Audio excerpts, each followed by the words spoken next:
Good morning, folks. It's your old Uncle Jason here, serving you up some spiritual breakfast with our daily bread. So let's get into it. Today's Bible reading for Sunday, May 5th, Revenge of the 5th, is taken from Jeremiah 31, verses 3 through 9. The Lord hath appeared of old unto me, saying, Yea, I have loved thee with an everlasting love. Therefore with loving kindness have I drawn thee. Again I will build thee, and thou shalt be built, O Virgin of Israel. Thou shalt again be adorned with thy tabrets, and shalt go forth in the dances of them that make merry.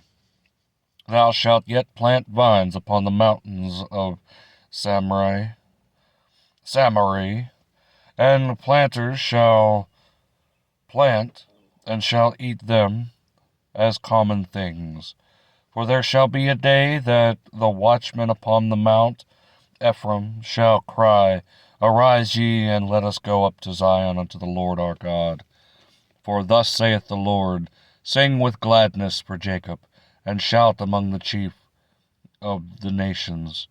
Publish ye, praise ye, and say, O Lord, save thy people, the remnant of Israel.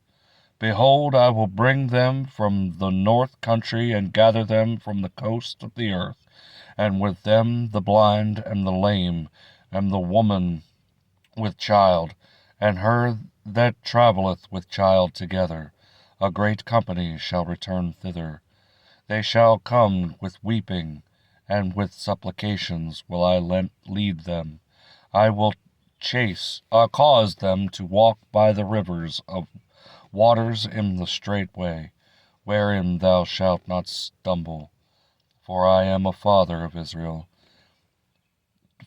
Israel, and Ephraim is my firstborn. That's some good word right there, folks. The article today, entitled Tears of Joy, is written by Sheridan Voisey. Leaving home one morning, Dean found some friends waiting with balloons. His friend Josh stepped forward. We entered your poems in a competition, he said before handing Dean an envelope. Inside was a card that read First Prize. And soon everyone was crying tears of joy. Dean's friend had done a beautiful thing, confirming his writing talent. Weeping for joy is a paradoxical experience. Tears are normally a response to pain, not joy. And joy is normally expressed with laughter, not tears.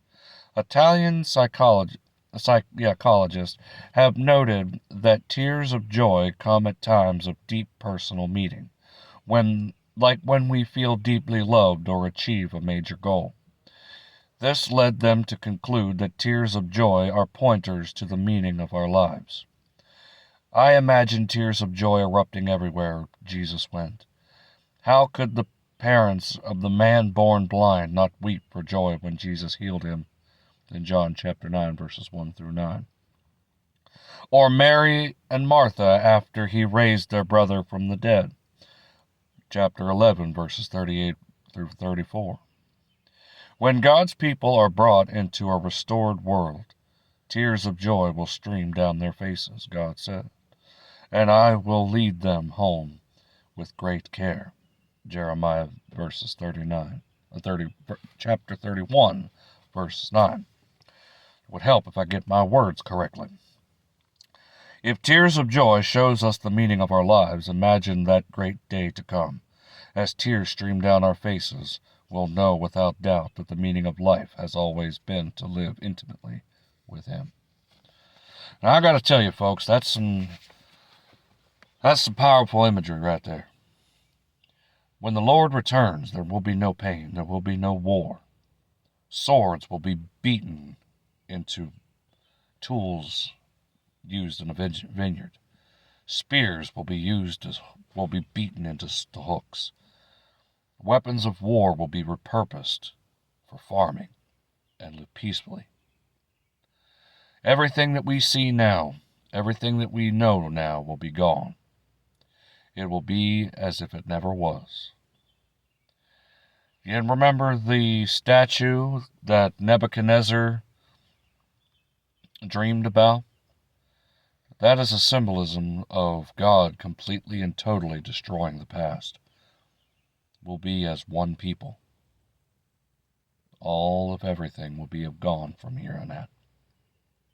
Which means that everything that we're going through right now will either be destroyed or rewarded. You think about that. Borders will no longer be a thing. Brother and brother will embrace.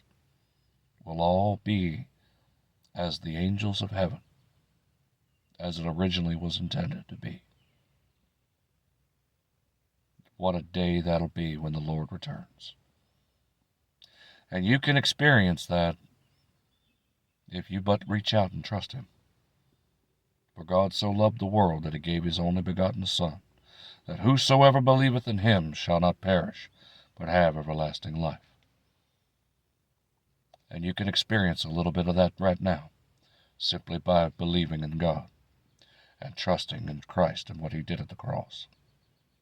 And when you follow Christ and you get into the Word and you start growing closer and closer to Him, nothing else will matter.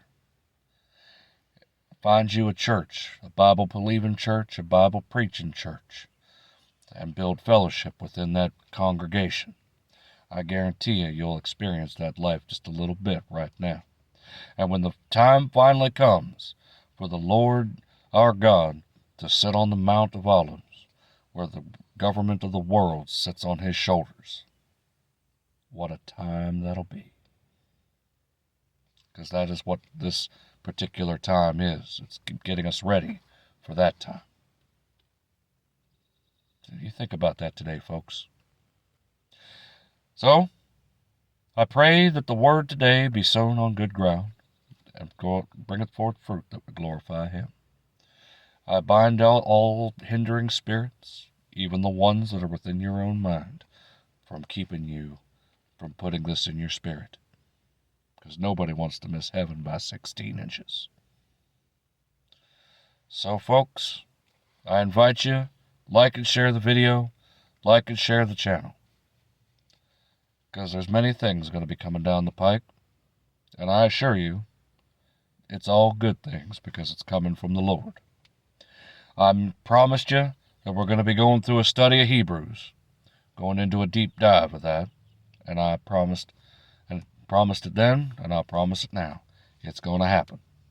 So, without further ado, and until we meet again, stay safe, stay blessed, and as always, stay in the shadow of the Almighty.